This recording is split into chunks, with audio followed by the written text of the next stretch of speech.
Hey, it's James, Father's Rights and Resources, hashtag how I got custody. You know, people sometimes get on this page and make comments and vent as if this is going to be your therapy. Or people might argue with me about my tone and the way I talk to people, and the way I give dads a wake-up call and tell them, you need to grow some balls and learn how to fight the right way. Your real therapy in this, is to get on the offensive. If somebody's bullying you in school and you're just taking it and laying down, or somebody's controlling you in life and you're just letting it go and letting it slide, it's piling on and piling on and piling on and beating you down and beating you down. If you're in a boxing match and you're not swinging back, just think about a boxing match. If you guys are both going blow for blow and punching back and forth, you're beating each other down. If you're just going in there and just playing defensive and ducking and dodging, you're fighting Mike Tyson, and your whole strategy is to tire him out. And for several rounds, you duck and dodge him. He's going to hit you sometimes. So to just play on the defensive and never get on the offensive, never hit, never wear the other side down, is a mental fatigue, and you get beat down and you feel more and more hopeless. Same thing for war. If a kid stands up to the bully at his school and he actually fights him, even if he gets beat up, the bully is not going to want to fight you like every single day for your lunch money or whatever. The bully's going to want, okay, I beat him up, and then that's the end of it. And they might respect you for standing up to them, and they'll go and try and punk somebody else. When I was first going through my custody battle, the times when I felt hopeless is when I was sitting idle, not doing anything and not knowing what to do.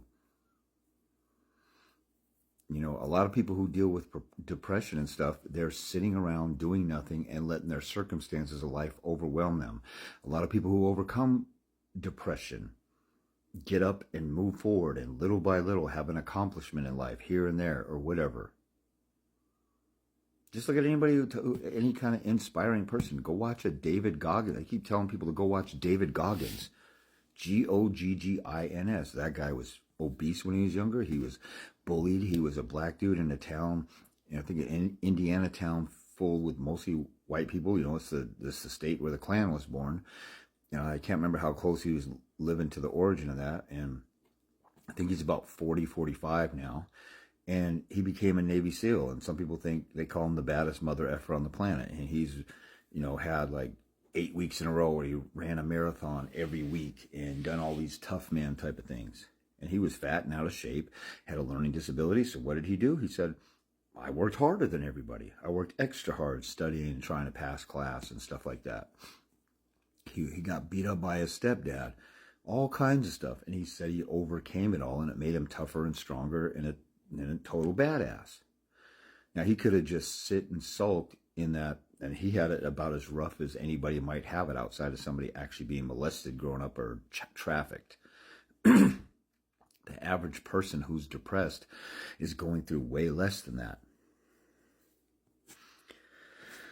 The vast majority of you guys who've been traumatized by family court sit and sulk and think about how overwhelming it is, and think about what the mother's doing to you. You just sit around and think about it, and you're building this monster in your head and this infinitely overpowering enemy and force against you, and sitting there doing nothing while that force overtakes you.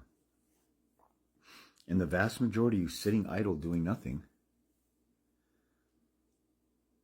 you don't have it as bad as other people who've overcome false allegations of molestation, who've been in jail for weeks at a time, who came out and got custody or 50-50 or fought stuff off. I had a guy who commented on YouTube, I just talked to you guys about this dad who went to ex parte, and he stopped his kid from being stuck on the other side of the country. The mother was trying to do a modification, lie about abuse, and get custody of the kid that the dad had custody of.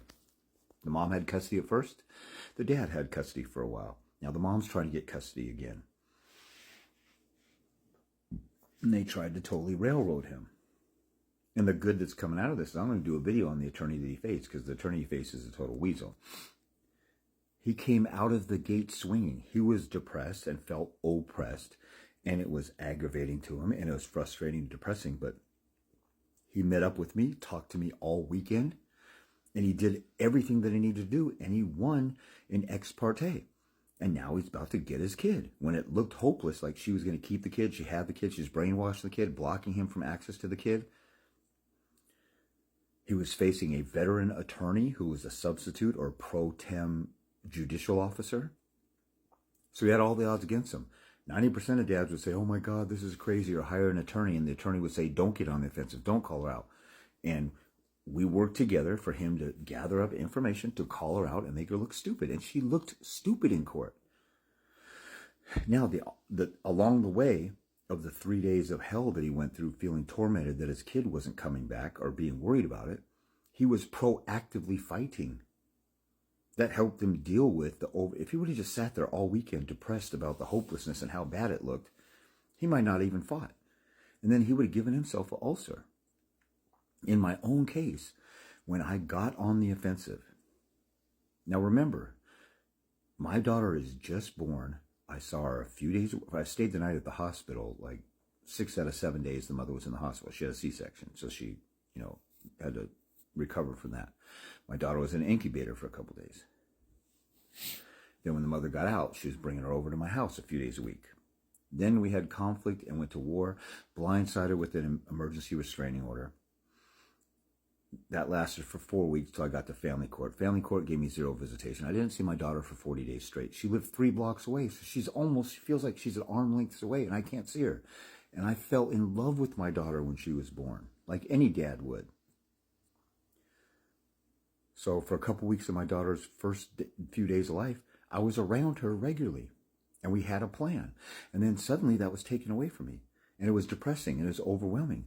But as soon as the conflict started, I was looking for answers and help. I was proactively moving and active.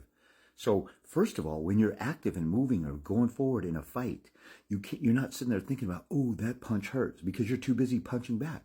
And the adrenaline is going, and you're getting on the offensive. Now, there are times where I, went and laid down and cried myself to sleep or was upset or whatever, but I had to get up the next day. My life with my daughter was at stake. And the vast majority of you, if you would just get up and move forward, just doing that will torment the mother like she's tormenting you, and she's more likely to settle and work with you. If you sit there idle while she's beating you down and there's no chance of you getting anything or getting on the offensive or clapping back and slapping around, she is winning a war unopposed. She has no opposition. She's going to keep at you.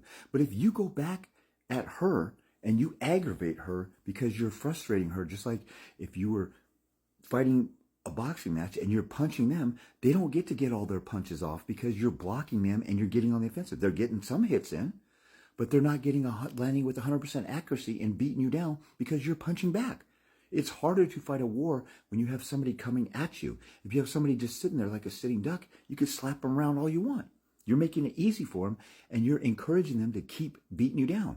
But if you fight and fight and fight, the vast majority of the time, the other side wants to work stuff out because the attorneys plan on settling out of court and go. That's why you always go to mediation.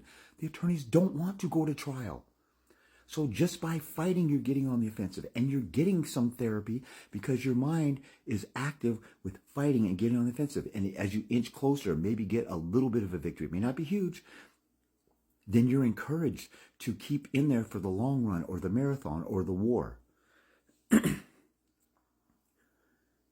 95% of court cases settle out of court. The person who wins most in a settlement is the one who's beating the other down, and the other just surrenders everything to them. But if you're getting on the offensive, she might say, what is it going to take for you to stop? What is it going to take to call off the dogs? Well, you got to give me nothing less than 50-50. Okay, screw you. Okay, I'll take you to trial. But most of you guys don't even think, I can't get ready for trial. So then you settle. What do you got to lose by going to trial? You can go to trial and do it for free, and the mother's paying an attorney $10,000. You can just get on the stand and tell your story. But you can also get ready for trial and learn everything that you need to know if you want to do that. So there's a guy in the comments talking about, I was giving a testimony about this guy this weekend, he said, show me the person. I'm not going to show him the person. Then I told him he's in the middle of the court case. I got plenty of testimonies of me winning stuff. Then he started going off on everything that's wrong in his case. He fought a losing battle, fought the wrong way, and came on my page to whine, cry, piss, and moan. Why don't you get on the offensive?